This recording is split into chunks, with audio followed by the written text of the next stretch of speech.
اعوذ باللہ من الشیطان الرجیم ان الی ربک الرجع اللہم صلی علی محمد وعلی آل محمد کما صلیت علی ابراہیم وعلی آل ابراہیم انک حمید مجید اللہم بارک علی محمد وعلی آل محمد کما بارکت علی ابراہیم وعلی آل ابراہیم انک حمید مجید رب اشرح لی صدری ویسر لی امری واحلل عقدۃ من لسانی یفقهوا قولی رب زدنی علما رب زدنی علما اللہم رب زدنی علما آمین۔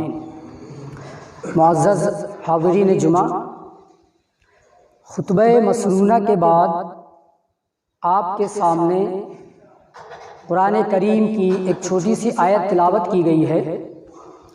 اس کا ترجمہ اس طرح ہے: اِنَّ إِلَىٰ رَبِّكَ الرُّجْعَىٰ، اِنَّ إِلَىٰ رَبِّكَ الرُّجْعَىٰ، کہ بے شک تمہارا لوٹنا تمہارے رب کی طرف ہے۔ اِنَّ إِلَىٰ رَبِّكَ الرُّجْعَىٰ، بے شک لوٹنا تمہارے رب کی طرف ہے۔ مطلب کیا ہے کہ جو بھی انسان اس دنیا میں آیا ہے، وہ کتنے بھی آرزویں کر لے، تمنائیں کر لے، وہ کتنے بھی سوچ لے کہ میں بہت زیادہ جیوں گا، کتنا جیے گا، کتنا جیے گا، آخر کار ایک نہ ایک دن رب کی طرف، اللہ تبارک و تعالیٰ کی طرف واپس جانا ہے۔ تو جب ہمیں اللہ تبارک و تعالیٰ کے سامنے حاضر ہونا ہے تو ہم سوچیں، غور و فکر کریں کہ ہم اپنے رب کے سامنے کیا چیز لے کر کے حاضر ہوں، کیا چیز ہم اپنے رب کے سامنے پیش کریں کہ ہمارا رب راضی ہو جائے، ہمارا رب خوش ہو جائے۔ ظاہر سی بات ہے، سب کو پتہ ہے کہ اللہ تبارک و تعالیٰ کو نیکیاں بہت پسند ہیں اور گناہ ناپسند ہیں۔ تو ہم گناہ نہ کریں کہ ہمارا رب جب ہم اس کے سامنے حاضر ہوں تو ناراض ہو جائے۔ تو ہمیں چاہیے کہ ہم گناہوں سے بچیں۔ کیوں؟ اِنَّ إِلَىٰ رَبِّكَ الرُّجْعَىٰ، کہ بے شک لوٹنا تمہارے رب کی طرف ہے۔ آج ہم کیسے کیسے گناہ کرتے رہتے ہیں لیکن ہمیں احساس نہیں ہوتا، احساس نہیں ہوتا۔ ایک شخص کہتا ہے، اور یہ ہر کسی کے ساتھ ہوتا ہے، جو بات بتانے میں جا رہا ہوں یہ ہر کسی کے ساتھ ہوتا ہے۔ ایک شخص کہتا ہے کہ جب میں چھوٹا تھا تو اپنے ماں باپ کے ساتھ رہتا تھا، تو میں نے یہ سوچا کہ میرے ماں باپ ہی میری دنیا ہے، میری زندگی ہے، میں ان کے بغیر نہیں رہ سکتا۔ لیکن جب ماں باپ کا انتقال ہو گیا تو میں اپنے بھائی بہنوں کے ساتھ رہنے لگا، تو پھر میرے کو یہ خیال ہوا کہ میرے بھائی بہن ہی میری دنیا ہے، میری زندگی ہے، میں ان کے بغیر نہیں رہ سکتا۔ لیکن پھر بھائی بہنوں کی بھی شادی ہو گئی، الگ ہو گئے، تو میں نے بھی شادی کر لیا، میرے بھی بیوی بچے ہو گئے۔ تو پھر میرے ذہن میں یہ خیال آیا کہ میرے بیوی بچے ہی میری زندگی ہیں، میری دنیا ہے، میں ان کے بغیر نہیں رہ سکتا۔ لیکن جب میرے بچوں کی بھی شادی ہو گئی اور وہ بھی اپنی اپنی فیملی کے ساتھ الگ رہنے لگے، تب جا کے میرے ذہن میں یہ خیال آیا کہ دنیا میں انسان کے ساتھ اس کے رب کے سوا کوئی نہیں رہنے والا ہے۔ دنیا کے اندر جتنے بھی انسان ہیں، اس انسان کے ساتھ سارے تعلقات ختم ہو سکتے ہیں، لیکن اللہ تبارک و تعالیٰ کے ساتھ تعلق کبھی ختم نہیں ہوگا۔ دنیا کے اندر جتنے بھی رشتے ہیں، سارے رشتے ٹوٹ سکتے ہیں، لیکن اللہ تبارک و تعالیٰ کے ساتھ جو رشتہ جوڑ لیتا ہے وہ رشتہ نہیں ٹوٹتا۔ تو ہمیں چاہیے کہ ہم اپنے رب کو راضی کریں۔ کیوں؟ اِنَّ إِلَىٰ رَبِّكَ الرُّجْعَىٰ، اِنَّ إِلَىٰ رَبِّكَ الرُّجْعَىٰ۔ کسی عالم سے کسی نے سوال کیا کہ ہم اتنے گناہ کرتے ہیں لیکن ہمارا رب ہمیں سزا نہیں دیتا۔ اس عالم کا جواب سنیے۔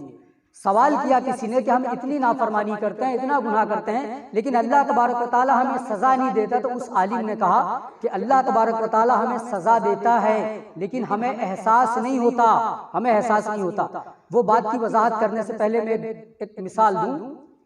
ایک شخص ہو اور اس کی مثال کے طور پر 4 اولاد ہوں، 6 اولاد ہوں، اور وہ اپنی اولاد کو کام دے کے بیٹا آپ کو یہ کام کرنا ہے، تو اس میں سے 2 لوگ باپ کے احکام کے مطابق کام کریں، اس کے کام میں ہاتھ بٹائیں، اس کی دولت کو آگے بڑھائیں، اور 2 لوگ من مرضی سے کام کریں، چاہے تو کریں چاہے تو نہ کریں، جب من آیا کریں جب من آیا نہ کریں۔ تو آخر باپ مجبور ہو کر 2 کو الگ کر دے۔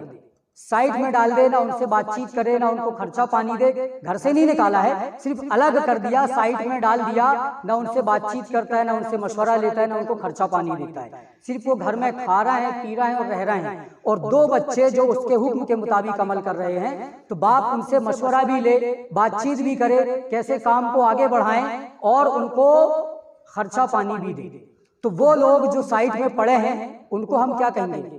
ان کو ہم کیا کہیں گے کہ ان کے ساتھ باپ نے اچھا کیا یا برا کیا؟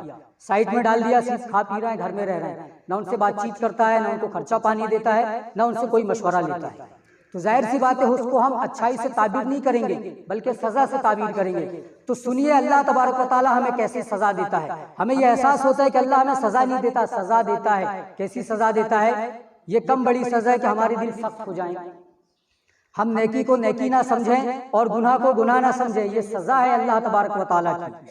ہم عبادت کو بوجھ محسوس کرنے لگیں، یہ بھی سزا ہے اللہ تبارک و تعالیٰ کی۔ قرآن کریم کی ہم کو ہفتہ ہفتہ بھر، مہینہ مہینہ بھر یا سال سال بھر تلاوت کی توفیق نہ ہو، یہ سزا ہے اللہ تبارک و تعالیٰ کی۔ نیکیوں کا موسم بہار آتا ہے، رمضان کا مہینہ آتا ہے، شوال کا مہینہ آتا ہے، اور اسی طریقے سے ذی الحجہ کا مہینہ آتا ہے۔ ان مہینوں میں جس طریقے سے ہمیں عبادت کرنا ہے اس طریقے سے عبادت ہم نہیں کرتے، یہ سزا ہے اللہ تبارک و تعالیٰ کی، یہ سزا ہے اللہ تبارک و تعالیٰ کی۔ ہم اپنی زبانوں میں چلتے پھرتے اللہ تبارک و تعالیٰ کا ذکر نہیں کرتے، یہ سزا ہے اللہ تبارک و تعالیٰ کی، لیکن ہمیں احساس نہیں ہوتا۔ یہی سزائیں ہیں، یہی سزائیں اللہ تبارک و تعالیٰ کی۔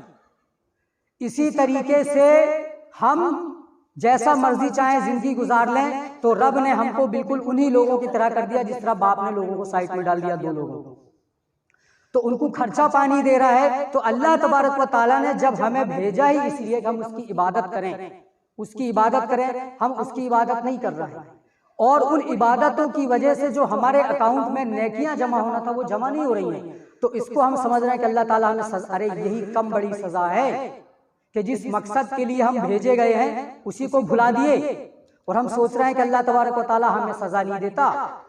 دنیا کی محبت میں پڑھ کے، مال و دولت کے چکر میں پڑھ کے، اور جاہ و منصب کے چکر میں پڑھ کے ہم نے آخرت کو بھلا دیا، یہ کم بڑی سزا ہے۔ یہ دنیا کی معمولی سزائیں ہیں جس کا اثر ہمیں اپنے اوپر، اپنے گھر والوں کے اوپر، اپنی اولاد کے اوپر، اور خود یعنی انسان کے دل کے اوپر اس کا اثر ہوتا ہے، اور ان گناہوں کا اثر انسان کی انفرادی زندگی پر بھی ہوتا ہے اور اجتماعی زندگی پر بھی ہوتا ہے۔ یہ گناہ اتنی خطرناک چیز ہے کہ انسان کے اوپر 40 سال کے بعد بھی اس کے اثرات دکھائی دیتے ہیں، 40 سال کے بعد بھی اس کے اثرات دکھائی دیتے ہیں۔ اللہ تبارک و تعالیٰ ہمیں اتنی سزائیں دے رہا ہے، ہمیں احساس بھی نہیں، اور یہ گمان میں مبتلا ہے کہ اللہ تعالیٰ ہماری پکڑ نہیں۔ یہی کم بڑی پکڑ ہے کہ جس مقصد کے لیے ہم بھیجے گئے اسی مقصد کو پورا نہیں کر رہے ہیں۔ شاعر کہتا ہے تصل الذنوب الى الذنوب وترتجی درک الجنان بها وفوز العابد ونسیت ان اللہ اخرج آدما منها الى الدنیا بذنب واحد، کہ تم گناہ پہ گناہ کرتے جاتے ہو اور جنت کی امید لگائے ہوئے ہو۔ تصل الذنوب الى الذنوب، تم گناہ پہ گناہ کرتے جاتے ہو، وترتجی بہا درکل جنانی بہا وفوز العابد، اور جنت کی امید لگائی ہوئے ہو، اور ایک عبادت گزار کو جو کامیابیاں ملنے والی ہیں اس کی امید لگائی ہوئے ہو۔ کیسے ہو سکتا ہے؟ How it can be possible؟ وَأَنَّ اللَّهَ وَنَسِيدَ أَنَّ اللَّهَ أَخْرَجَ آدَمًا، کیا تم بھول گئے کہ اللہ تبارک و تعالیٰ کو، اللہ تبارک و تعالیٰ نے آدم علیہ السلام کو مِنْهَا إِلَى الدُّنْيَا بِذَنْبٍ وَاحِدٍ، جنت سے دنیا کی طرف پہنچا دیا تھا صرف ایک گناہ کی وجہ سے۔ ایک گناہ کی وجہ سے اللہ تبارک و تعالیٰ نے آدم علیہ السلام کو جنت سے نکال دیا تھا، اور تم گناہ پہ گناہ کیے جا رہے ہو اور ایک عبادت گزار کی اور جنت پانے کی امید لگائے ہوئے ہو۔ کیسے ممکن ہو جائے گا بھائی؟ اب سوال یہ پیدا ہوتا ہے کہ انسان گناہ کن بنا پر، کس بنا پہ کرتا ہے؟ انسان گناہ، اللہ نے امام ابن قیم رحمۃ اللہ علیہ کہتے ہیں کہ انسان گناہ 3 چیزوں کی وجہ سے کرتا ہے: حسد کی وجہ سے، کبر کی وجہ سے، تکبر کی وجہ سے، یا پھر لالچ کی وجہ سے۔ شیطان مردود کیوں ٹھہرا؟ تکبر کی وجہ سے، اس نے تکبر کیا، ارے میں تو ایسا ہوں، ایسے کیسے ہو جائے گا۔ آدم علیہ السلام کو جنت سے نکال دیا گیا، آدم علیہ السلام سے گناہ سرزد ہوا، کس بنا پر؟ لالچ کی بنا پر۔ لالچ کی بنا پر آدم علیہ السلام نے گناہ کیا، اور ایک گناہ کیا جاتا ہے حسد کی بنا پر۔ یوسف علیہ السلام کو ان کے بھائیوں نے کنویں میں ڈال دیا، کس بنیاد پر؟ حسد کی بنیاد پر۔ قابیل نے حابیل کو قتل کر دیا، کس بنیاد پر؟ حسد کی بنیاد پر۔ تو انسان دنیا کے اندر جتنا بھی گناہ کرتا ہے یا جتنے بھی طریقے سے وہ گناہ کو انجام دیتا ہے، اس کے پیچھے یہی تین وجہ ہوتی ہیں۔ تو ہمیں چاہیے کہ ہم گناہوں سے بچیں اور باز آ جائیں۔ کیوں؟ اِنَّ إِلَىٰ رَبِّكَ الرُّجْعَىٰ۔ آئیے میں ایک حدیث سناتا ہوں۔ انسان تو دنیا میں بہت گناہ کرتا ہے، لیکن نبی علیہ السلام نے فرمایا کہ 5 گناہ ایسے ہیں جن سے تم بچنا۔ عن عبد الله بن عمر رضی اللہ تعالیٰ عنہ قال اقبل علینا رسول اللہ صلی اللہ علیہ وسلم فقال یا معاشر المہاجرین 5 اذا ابتلیتم بہن واعوذ باللہ ان تدرکوہن لم تظہر الفاحشة في قوم قط حتى يعلنوا بها الا فشى فيهم الطاعون والاوجاع التي لم تكن مضت في اسلافهم الذين مضوا ولم ينقصوا المكيال والميزان الا من السنين إلا أخذوا بالسنين وشدة المعون وجور السلطان عليهم ولم يمنعوا زكاة أموالهم إلا من القطر من السماء ولولا البهائم لم يمطروا ولم ينقضوا عهد الله وعهد رسوله إلا سلط الله عليهم عدوا من غيرهم وأخذوا بعض ما في أيديهم وما لم تحكم أئمتهم بكتاب الله عز وجل ويتخيروا مما أنزل الله عز وجل وجعل الله بأسهم بينهم رواه ابن ماجہ۔ اس حدیث کا ترجمہ اس طرح ہے۔ عبداللہ ابن عمر رضی اللہ تعالیٰ عنہ کہتے ہیں کہ نبی کریم صلی اللہ علیہ وسلم نے ہماری طرف متوجہ ہو کر کے فرمایا کہ اے مہاجرین کی جماعت، 5 گناہ ایسے ہیں کہ تم ان میں مبتلا ہو جاؤ۔ میں ڈرتا ہوں کہ تم ان میں مبتلا ہو جاؤ، بلکہ میں اللہ کی پناہ چاہتا ہوں کہ تم ان گناہوں میں مبتلا ہو جاؤ۔ وہ 5 گناہ کون سے ہیں؟ کہ جب کسی قوم میں بے حیائی ہونے لگے، فسق و فجور ہونے لگے اور کھلم کھلا ہونے لگے، تو اس قوم کے اندر ایسی ایسی بیماریاں پھوٹ پڑتی ہیں یا اس جگہ پر ایسی ایسی بیماریاں آ جاتی ہیں کہ ان کے باپ دادا نے اس کا نام نہیں سنا ہوگا۔ آج دیکھیے کس کس طریقے کی بے حیائی ہمارے معاشرے کے اندر ہے۔ موبائل کے نام پہ جو طوفان بدتمیزی مچا ہوا ہے ہم محسوس کر سکتے ہیں۔ سیریل کے نام پہ جو بے حیائی پھیلی ہوئی ہے ہم محسوس کر سکتے ہیں۔ کپڑوں کے نام پہ جو عریانت پھیلی ہوئی ہے ہم محسوس کر سکتے ہیں۔ اسی طریقے سے پردے کے نام پر یا فیشن کے نام پر جو بے حیائی ہمارے معاشرے میں پھیلی ہوئی ہے ہم اس کو بھی محسوس کر سکتے ہیں۔ کسی شاعر نے کہا ہے کہ کالے برقعے کو بھی ایک فتنہ تازہ کہیے، اسے پردہ نہیں پردے کا جنازہ کہیے۔ پردے کے نام پر تک بے حیائی ہو رہی ہے۔ علماء اکرام کیسی کیسی بے حیائی پھیلی ہوئی ہیں بتاتے رہتے ہیں، اور ان کی کیا سزا ہے وہ بھی بتاتے ہیں۔ لیکن میں ایک حدیث سناؤں گا جس کو امام بخاری رحمۃ اللہ علیہ نے صحیح بخاری میں نقل کیا ہے۔ حدیث اس طرح ہے، وعن عبادۃ بن ربعی الانصاری رضی اللہ عنہ انہ کان یحدث ان رسول اللہ صلی اللہ علیہ وسلم مر علیہ بجنازہ فقال مستریح ومستراح منہ فقالوا یا رسول اللہ ما المستراح والمستراح منہ قال العبد المؤمن يستريح الى من نسب الدنيا من اذاها الى رحمة الله والعبد الفاجر يستريح منه العباد والبلاد والشجر والدواب رواه البخاری۔ عبادہ بن ربعی رضی اللہ عنہ کہتے ہیں کہ اللہ کے نبی صلی اللہ علیہ وسلم کے پاس ایک جنازے کا گزر ہوا تو نبی کریم صلی اللہ علیہ وسلم نے فرمایا کہ اسے آرام مل گیا، اسے آرام مل گیا یا اس سے آرام مل گیا، اسے آرام مل گیا یا اس سے آرام مل گیا۔ تو صحابہ کرام نے پوچھا اے اللہ کے رسول، اسے آرام مل گیا یا اس سے آرام مل گیا کا کیا مطلب ہے؟ تو نبی کریم صلی اللہ علیہ وسلم نے فرمایا کہ جب مومن بندہ اس دنیا سے چلا جاتا ہے تو دنیا کی مشقتوں اور اس کی تکلیفوں سے اللہ کی رحمت میں آرام پا جاتا ہے، اللہ کی رحمت میں آرام پا جاتا ہے۔ اور جب گناہگار بندہ اس دنیا سے چلا جاتا ہے تو اس سے اللہ کے بندے اور وہ شہر جس جگہ پہ وہ رہتا ہے اور اس جگہ کے پیڑ پودے اور اس جگہ کے جانور تک اس سے آرام پا جاتے ہیں۔ ذرا سوچئے کہ گناہگار جب مر جاتا ہے تو مومن بندے آرام محسوس کرتے ہیں یا وہ شہر اور وہ بستی آرام محسوس کرتا ہے یا وہاں کے پیڑ پودے بھی آرام محسوس کرتے ہیں اور وہاں کے جانور تک اس سے آرام محسوس کرتے ہیں کہ اچھا ہوا مردود مر گیا مردود اچھا ہوا۔ ذرا سوچئے یہ سزا ہے گناہوں کے نحوست کی۔ اب وہ مرنے والا چاہے کسی کا باپ ہو، کسی کی اولاد ہو، کسی کا ماما ہو، کسی کا چاچا ہو، چاہے وہ عورت ہو یا مرد ہو، جب وہ مر جاتا ہے گناہ گار ہے، چاہے وہ امیر کی اولاد ہو، کسی عالم کی اولاد ہو، کسی دولت مند کی اولاد ہو یا کسی نیتا کی اولاد ہو، جب مر جاتا ہے تو اللہ کے بندے وہ شہر، وہاں کے جانور اور وہاں کے پیڑ پودے تک اس سے آرام محسوس کرتے ہیں کہ اچھا ہوا مر گیا۔ ذرا سوچیے، تصور کیجیے اپنی زندگی میں کہ ہم کن کن بیماریوں میں مبتلا ہیں۔ اور میرے بھائیوں اور دوستوں، انسان جس طریقے سے زندگی گزارتا ہے موت بھی ویسے ہی آتی ہے۔ جس طریقے سے میں نے بتایا کہ علماء اکرام کہتے ہیں کہ 40 سال تک انسان کی زندگی پر گناہوں کے اثرات نظر آتے ہیں۔ کتنے لوگ گانا گاتے گاتے مر گئے، کتنے لوگ بیڑی پیتے پیتے مر گئے، کتنے لوگ چائے پیتے پیتے مر گئے۔ میں مثال دے رہا ہوں، کتنے لوگ سجدے میں اس دنیا سے چلے جاتے ہیں، کتنے لوگ قرآن کریم کی تلاوت کرتے ہوئے اس دنیا سے چلے جاتے ہیں۔ ایک بات یاد آئی، تھوڑا سا ایسے سمجھیے، ایک شخص جب مرنے لگا تو اس سے کہا گیا کہ بھائی لا الہ الا اللہ پڑھو، تو اس کے منہ سے لا الہ الا اللہ نکلنے کے بجائے نکلتا تھا بارانہ بارانہ بارانہ۔ اس کو تلقین کی جا رہی ہے کہ تو لا الہ الا اللہ پڑھ، لیکن وہ منہ سے کیا نکال رہا ہے؟ بارانہ بارانہ بارانہ۔ پتہ کیا گیا کہ بھائی کیا بات ہے؟ بولے زندگی میں کبھی مسجد کا رخ نہیں کیا، اللہ کے کام میں دلچسپی نہیں لیا، ساری زندگی دکان میں بیٹھ کر کے انڈے بیچتے تھے اور چلاتے تھے بارانہ بارانہ بارانہ۔ اب مر بھی رہے تو یہی حال ہے۔ ہم بھی سوچیں، ذرا خیال کریں کہ ہم بھی یہی تو نہیں مبتلا ہیں۔ میری دکان، میرا مال، میرا کھیت، میری فصل، میرا جاب، میری سیلری، میرا کام، میری تنخواہ، کہیں ہم بھی تو اس میں نہیں مبتلا ہیں؟ ہمیں یہ سب کرنا ہے زندگی گزارنے کے لیے، لیکن اس کے پیچھے پڑ کر کے آخرت کو بھلا نہیں دینا ہے۔ تو بہرحال جب بے حیائیاں ہونے لگے اور کھلم کھلا ہونے لگے تو ایسی بیماریاں پھوٹ پڑتی ہیں کہ باپ دادا نے اس کا نام نہیں سنا تھا۔ آج بیماریاں نیا نیا ورژن لے کے آ رہی ہیں، آدمی کو احساس ہی نہیں ہوتا کہ کون سی بیماری ہوتی۔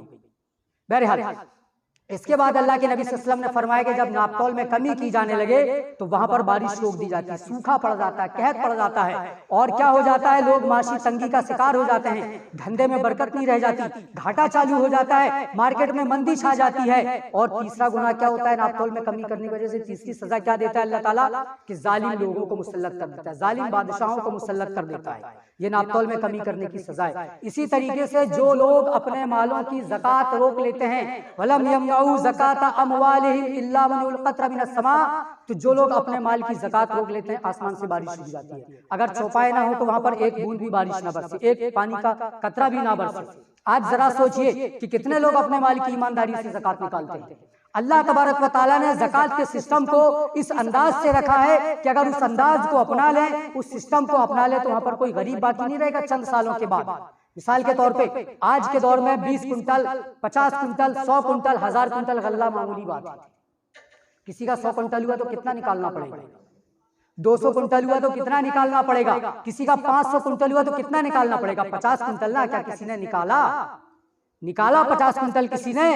شیطان جب اللہ سے لینے کا نمبر آتا ہے تو کروڑوں مانگتے ہیں، اور جب دینے کی باری آتی ہے تو بغلیں جھانکنے لگتے ہیں۔ ہر شخص، ہر گاؤں والے اگر اپنے نظام، زکوٰۃ کے نظام کو درست کر لیں اور اس کو صحیح طریقے سے ادا کر لیں تو اس جگہ پر کوئی غریب باقی نہیں رہے گا۔ اسی طریقے سے ہر گاؤں والے یہ نظام اپنائیں تو وہاں پر کوئی غریب باقی نہیں رہے گا۔ اس طریقے سے اللہ نے یہ نظام کو بنایا ہے، زکوٰۃ کے نظام کو۔ ایک شخص جوا کھیلتا ہے، ایک شخص زکوٰۃ نہیں دیتا، زیادہ خطرناک کون ہے؟ جوا کھیلنے والا اپنا نقصان کر رہا ہے، حرام کھا رہا ہے۔ زکوٰۃ نہ دینے والا بھی حرام کھا رہا ہے، لیکن زکوٰۃ نہ دینے والا دوسرے کا بھی حق مان رہا ہے۔ اللہ کا جو حق ہے اور بندوں تک پہنچنا ہے اس کو بھی غصب کر لے گا۔ ذرا سنگینی سمجھیے، آپ لوگوں کو تھوڑا بڑا عجیب لگے گا۔ بہرحال ہمارا ٹاپک یہ نہیں ہے۔ اس کے بعد اللہ کے نبی صلی اللہ علیہ وسلم نے فرمایا کہ جو اللہ اور اس کے رسول کے عہد کو توڑ دے گا، وَلَمْ يَمْنَعُوا وَلَمْ يَنْقُضُوا عَهْدَ اللَّهِ وَعَهْدَ رَسُولِهِ إِلَّا سَلَّطَ اللَّهُ عَلَيْهِمْ عَدُوًّا مِّنْ غَيْرِهِمْ فَأَخَذُوا بَعْضَ مَا فِي أَيْدِيهِمْ، کہ جو قوم یا جو بستی والے اللہ اور اس کے رسول کے عہد کو توڑ دیں گے تو اللہ تبارک و تعالیٰ ان کے ایسے دشمن کو مسلط کر دے گا جو ان کا نہیں ہوگا، ان کے علاوہ کا دشمن اس جگہ پر اللہ مسلط کر دے گا۔ اور وہ لوگ کیا کریں گے جب مسلط ہوں گے؟ تو وَأَخَذُوا بَعْضَ مَا فِي أَيْدِيهِمْ، جو کچھ ان کے پاس ہوگا وہ سب اس سے لے لیں گے، جو کچھ ان کے پاس ہوگا وہ سب اس سے لے لیں گے۔ آج غور کریں کہ ہم اللہ اور اس کے رسول کا عہد توڑنے کی وجہ سے کن کن چیزوں سے محروم ہو گئے، یہاں تک کہ ہمارے اتہاس میں تک کاٹ چھانٹ کر دی گئی۔ آج دنیا کے اندر مسلمان جتنے ذلیل ہیں، خوار ہیں، مظلوم ہیں، مقہور ہیں، بے بس ہیں، لاچار ہیں، مجبور ہیں، ساری چیزوں کی ایک ہی وجہ ہے کہ انہوں نے اللہ اور اس کے رسول کے عہد کو توڑ دیا۔ اللہ اور اس کے رسول کے عہد کو توڑ دیا۔ وہ ایک زمانہ تھا جب ہم گنتی کے چند مسلمان تھے، لیکن ان کا روب و دبدبہ ساری دنیا پہ چھایا ہوا تھا۔ وہ ایک زمانہ تھا جب ہم گنتی کے چند مسلمان تھے، لیکن کیسر و کسریٰ کے تخت و تاج ہمارے قدموں میں ہوا کرتے تھے۔ وہ ایک زمانہ تھا جب ہم گنتی کے چند مسلمان تھے، لیکن بڑے بڑے بادشاہوں اور حکمرانوں کے گریبان ہمارے ہاتھوں میں ہوا کرتے تھے۔ وہ ایک زمانہ تھا جب ہم گنتی کے چند مسلمان تھے، لیکن جدھر کا رخ کرتے تھے ادھر کی کایا پلٹ دیا کرتے تھے۔ وہ ایک زمانہ تھا جب ہم گنتی کے چند مسلمان تھے، لیکن دولت اور عزت ہمارے پیچھے چلا کرتی تھی۔ وہ ایک زمانہ تھا جب ہم گنتی کے چند مسلمان تھے تو حکومت اور سلطنت ہمارے غلام ہوا کرتے تھے۔ یہ قوم جو دنیا میں امامت کرنے کے لیے بھیجی گئی تھی، آج اس کا حال جنگلوں میں رہنے والے آدی باسی اور وہاں کے پتے کھانے والے لوگوں سے بھی بدتر ہو گیا ہے۔ یہ قوم جو بادشاہ اور حکمرانوں کے گریبان سے کھیلا کرتی تھی، آج دوسری قوموں کے لیے کھیل اور تماشا بنی ہوئی ہے۔ اس کا سبب کیا ہے؟ اس کی علت کیا ہے؟ اس کی وجہ کیا ہے؟ اس کی وجہ یہی ہے کہ ہم نے اللہ اور اس کے رسول کے عہد کو توڑ دیا۔ اللہ اور اس کے رسول کے عہد کو توڑ دینے کی وجہ سے آج یہ پتھر کے پجاری، پیشاب کو پوتر سمجھنے والے لوگ مسلم قوم کو مٹانے کو تلے ہوئے ہیں۔ ہمارے اوقاف پر حملہ، ہماری مسجدوں پہ یلغار، ہمارے کلچر پہ ڈاکہ زنی، ہماری اسلامی تاریخ میں قطع و برید، اس کے باوجود ہم آوارہ کتوں کے جیسے صرف گلیوں میں اور چوراہوں میں بحث کرنا جانتے ہیں۔ اس کا حل نہیں تلاش کرتے ہم کہ یہ سب کیوں ہوا؟ جو کچھ تھا ہم سے سب لے لیا گیا، اللہ اور اس کے رسول کا عہد توڑ دینے کی وجہ سے۔ اور جو لوگ اس کا حل بتاتے بھی ہیں تو کسی بھی طریقے کے الزامات ڈال کر ان کو سائڈ کر دیا جاتا ہے۔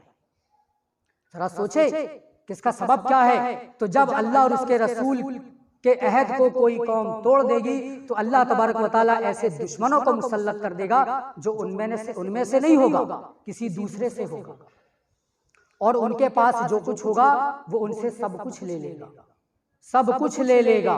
آج ہم سے سب کچھ چھن گیا۔ اور اسی طریقے سے آگے پانچواں گناہ اللہ کے نبی صلی اللہ علیہ وسلم نے فرمایا کہ جب وہاں کسی قوم کے لوگ یا کسی بستی کے لوگ جو بڑے ہیں یا حکمران ہیں یا وہاں کے ائمہ ہیں جو صاحب ثروت ہیں، اگر اللہ کی کتاب کے مطابق فیصلہ نہ کریں اور اس چیز کو نہ اپنائیں جو اللہ نے نازل کیا ہے، تو اللہ تبارک و تعالیٰ ان کے درمیان میں پھوٹ ڈال دے گا، ان کی آپس میں لڑائی جھگڑے کرا دے گا۔ یہ پانچواں گناہ ہے۔ یہ 5 گناہ اتنے خطرناک ہیں کہ اللہ کے نبی صلی اللہ علیہ وسلم نے فرمایا کہ اے مہاجرین کی جماعت، اس سے بچنا، اور میں پناہ مانگتا ہوں کہ تم اس گناہ میں مبتلا ہو جاؤ۔ آج ہم اتحاد کا نعرہ لگاتے ہیں۔ اتحاد ہوتا کیوں نہیں ہے؟ اتحاد ہوتا کیوں نہیں ہے؟ میاں بیوی میں جھگڑے، بھائی بھائی میں جھگڑے، چچا بھتیجے میں جھگڑے، پڑوس پڑوسی کے جھگڑے، محلے والے کے محلے والے سے جھگڑے، گاؤں والوں کے آپس میں جھگڑے، مسجد کی طرف رخ کرو تو امام اور مؤذن کے جھگڑے، صدر اور چشتیان کے جھگڑے، ایک گاؤں سے دوسرے گاؤں والوں کے جھگڑے۔ اتحاد ہوتا کیوں نہیں ہے؟ اس کا سبب بھی یہی گناہ ہے۔ گناہ اللہ تبارک و تعالیٰ نے فرمایا کہ قل هو القادر على ان يبعث عليكم عذابا من فوقكم او من تحت ارجلكم او يلبسكم شيعا ويذيق بعضكم بعض بعض۔ اللہ تعالیٰ نے فرمایا کہ اے نبی کہہ دو کہ اگر تم گناہوں سے باز نہ آئے تو اللہ تبارک و تعالیٰ اس بات پر قادر ہے کہ تمہارے گناہوں کی وجہ سے، تمہاری نافرمانیوں کی وجہ سے اللہ تبارک و تعالیٰ اوپر سے عذاب بھیج دے۔ اللہ تبارک و تعالیٰ اوپر سے عذاب بھیج دے، پتھروں کی بارش ہونے لگے، تیز بارش ہو جائے، خطرناک ہوا چلنے لگے، یا کہیں بم ہی گر جائے، بم گر جائے، کیا کر لو گے؟ یا پھر اللہ تبارک و تعالیٰ اس جگہ سے عذاب بھیج دے جس جگہ میں تم کھڑے ہو، تمہارے پیروں کے نیچے سے عذاب بھیج دے، تمہارے گناہوں کی وجہ سے، تمہاری غلطیوں کی وجہ سے۔ یا پھر یہ بھی نہ ہو تو اللہ تبارک و تعالیٰ تم کو گروہ میں بانٹ دے، تم کو گروہ میں بانٹ دے اور تم کو آپس میں لڑا دے۔ یہ 3 گناہ اللہ، یہ 3 سزائیں اللہ تبارک و تعالیٰ دے سکتا ہے۔ اگر لوگ گناہوں سے باز نہ آئیں تو آسمان سے اوپر سے عذاب آ جائے، یا نیچے سے عذاب آ جائے، یا پھر اسی طریقے سے لوگ آپس میں ہی لڑیں، آپس میں لڑ مر کر کے مر جائیں۔ جب یہ آیت نازل ہوئی، جابر رضی اللہ تعالیٰ عنہ کہتے ہیں، امام بخاری رحمۃ اللہ علیہ نے اس کو نقل کیا ہے کہ ان جابر رضی اللہ تعالیٰ عنہ قال لما نزلت هذه الآية قل هو القادر على ان يبعث عليكم عذابا من فوقكم قال رسول الله صلی اللہ علیہ وسلم اعوذ بوجهك۔ وقال او من فوق او من تحت ارجلکم قال اعوذ بوجهک وقال او یلبسکم شیعا قال رسول اللہ صلی اللہ علیہ وسلم ھذا اہون وایسر رواہ البخاری۔ جابر رضی اللہ تعالیٰ عنہ کہتے ہیں کہ جب یہ آیت نازل ہوئی، اللہ تبارک و تعالیٰ نے یہ آیت نازل کیا تو نبی کریم صلی اللہ علیہ وسلم نے فرمایا، جب اللہ تعالیٰ نے کہا کہ قل هو القادر علی ان یبعث علیکم عذابا من فوقکم، تو نبی کریم صلی اللہ علیہ وسلم نے فرمایا کہ اللہ میں تیری پناہ چاہتا ہوں، میری قوم کو ایسا عذاب مت دینا کہ وہ تباہ ہو جائے۔ تو اللہ تعالیٰ نے کہا کہ ٹھیک ہے، ہم تمہاری قوم کو ایسا عذاب نہیں دیں گے کہ وہ ایک ساتھ تباہ ہو جائے۔ مختلف حدیثوں کا میں نچوڑ بتا رہا ہوں، ٹائم بہت کم ہے، کہ ہم تمہاری امت کو ایسا عذاب نہیں دیں گے کہ پورے ایک ساتھ برباد ہو جائے، پورے ایک ساتھ ہلاک ہو جائے، جیسا کہ پہلے کی قومیں ہوا کرتی تھی۔ عذاب آئے گا، کہیں آئے گا تو کہیں کے لوگ بچے رہیں گے۔ آج دیکھو کہیں بھی طوفانی بارش ہوتی ہے، پورا کا پورا گاؤں برباد ہو جاتا ہے۔ تو اللہ تعالیٰ نے کہا کہ ٹھیک ہے، ہم ایک ساتھ عذاب نہیں دیں گے، کہیں ہوگا کہیں بچے رہیں گے۔ پھر کہا اللہ تبارک و تعالیٰ نے کہ ہم تمہارے پیروں کے نیچے سے عذاب نازل کر دیں گے۔ تو نبی کریم صلی اللہ علیہ وسلم نے فرمایا کہ اللہ میں اس سے بھی تیری پناہ چاہتا ہوں کہ میری امت کو نیچے سے عذاب دینا اور وہ پوری کی پوری ہلاک ہو جائے۔ تو اللہ تبارک و تعالیٰ نے کہا کہ ٹھیک ہے۔ آج دیکھو زلزلے آتے ہیں، گاؤں کے گاؤں تباہ ہو جاتے ہیں، تو اللہ تعالیٰ نے کہا کہ ٹھیک ہے، ہم یہ سزا بھی تمہاری امت کو ایک ساتھ نہیں دیں گے گناہوں کی وجہ سے کہ ایک ساتھ تباہ ہو جائے۔ پھر اللہ تبارک و تعالیٰ نے کہا کہ ہم ان کو گروہ گروہ میں بانٹ دیں گے۔ تو اللہ تعالیٰ سے نبی کریم صلی اللہ علیہ وسلم نے کہا کہ میں اس سے بھی پناہ چاہتا ہوں۔ تو اللہ تعالیٰ نے کہا کہ کیا تم چاہتے ہو کہ لوگ گناہ کریں اور ان کو چھوڑ دیا جائے اور دوسری قوموں کو سزا دے دی جائے؟ ایسا بالکل نہیں ہو سکتا کہ انسان گناہ کرے اور ان کے آپس میں جھگڑے نہ ہو، آپس میں لڑائیاں نہ ہو، ان کے درمیان میں آپس میں پھوٹ نہ پڑے۔ تو میرے بھائیوں، یہ اتنی خطرناک چیز ہے کہ انسانی زندگی پر اس کے اثرات تو دکھتے ہیں، پلس معاشرتی زندگی پر بھی اس کے اثرات ظاہر ہوتے ہیں۔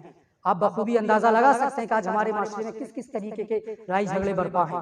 آج ہر مسلم قوم، ہر مسلم بستی میں چلے جاؤ اور اندازہ کر لو، بیان کرنے کی ضرورت نہیں ہے۔ تو کہنے کا مطلب یہ ہے کہ بچیے ان گناہوں سے، اللہ تبارک و تعالیٰ سے معافی مانگیے۔ اللہ تبارک و تعالیٰ کہتا ہے کہ میرے بندوں کتنے بھی گناہ کر لو، میں تمہاری سزا کو معاف کرنے کے لیے تیار ہوں، لیکن احساس ہونا چاہیے کہ ہم نے گناہ کیا ہے۔ ہمیں احساس ہوتا ہے کہ یہ گناہ ہے، لیکن ہم گناہ کو گناہ نہیں سمجھتے۔ کیا سوچتے ہیں کہ کل ایسا کر لیں گے، پرسوں ایسا کر لیں گے۔ آج بھر شیطان بہکاتا ہے۔ شیطان کس طریقے سے بہکاتا ہے کہ مسلمانوں کو پہلے سوچتا ہے کہ میں شرک میں مبتلا کروں، شرک میں مبتلا کرے گا تو سارے گناہ، سارے اعمال اکارت ہو جائیں گے۔ شرک سے آدمی بچتا ہے تو بدعت میں پھنساتا ہے، شرک اور بدعت دونوں سے بچتا ہے تو شیطان کہتا ہے کہ ارے اتنا نیک آدمی ہے، اتنا سا گناہ کر لے گا تو کیا ہو جائے گا۔ یا گناہ گار کو کہتا ہے کہ اتنے سارے گناہ کر لیا ہے، اگر اب کیا فائدہ تیرا نیکی کرنے کا۔ اس طریقے سے شیطان بہکاتا ہے اور سب سے خطرناک طریقہ اپناتا ہے کہ آج بھل کر لے، کل سے سدھر جا۔ یہ بہت خطرناک ہتھیار ہے میرے بھائیوں اور دوستوں۔ کل نہیں آتا، کل جب آتا ہے تو وہ آج ہو جاتا ہے، اور جو آج ہوتا ہے وہ گزرا ہوا کل ہو جاتا ہے، اور جب کل آتا ہے تو وہ آج ہو جاتا ہے اور ایک نئے کل کی تلاش شروع ہو جاتی ہے۔ تو میرے بھائیوں دوستوں، ذرا ہم سوچیں اور اپنی زندگی کا محاسبہ کریں کہ ہم کن کن گناہوں کے اندر پھنسے ہوئے ہیں۔ اللہ تبارک و تعالیٰ سے دعا ہے یا الہ العالمین ہمیں اچھی سمجھ اور نیک عمل کی توفیق عطا فرما، آمین۔ وآخر دعوانا الحمدللہ رب العالمین۔